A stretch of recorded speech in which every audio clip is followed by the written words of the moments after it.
Lots of you have videos like this about your initiatives. Lots of you have fantastic promotional pieces. Nonprofit executives have wonderful brochures and promotional things that they create for their programs, and they tell stories.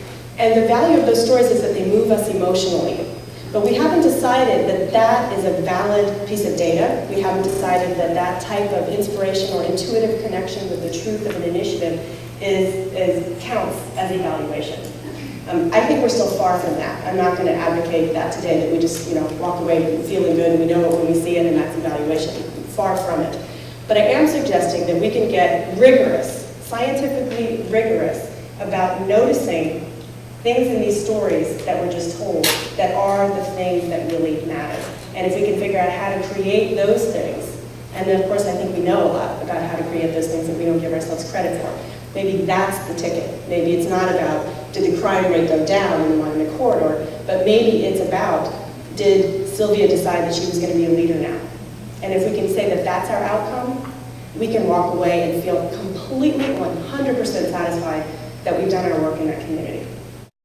And so through that process of really working together on a grassroots level, connecting with the civic leaders that now were lending credibility to their efforts and believing that in fact their ideas were really worth listening to, the opportunity arose for the space in the strip mall where the Day Labor Center was to be transformed into an economic development center with job training, with ESL classes, with recreational activities. The men now have a soccer league that they play in. Now they're mentoring young boys in the community who want to also play soccer. So it's on and on and on what the ripple effects are from the types of relationships that we're able to just open a dialogue about what's possible here.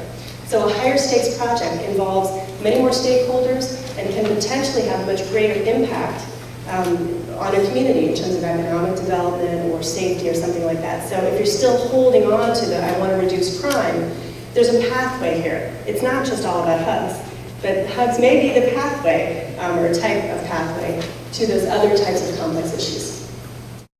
We often throw up our hands in frustration when we go to evaluate because we say, oh, well, you just could never get that data about sense of belonging or about new networks. But we believe that you can. It's just a matter of creating new creative tools.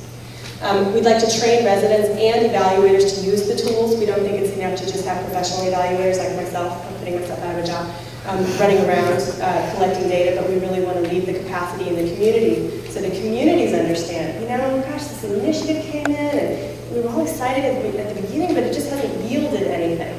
We want to embody that collective problem-solving spirit and have residents start to understand how would they use these tools to evaluate the programs that are happening to them or hopefully with them in their communities.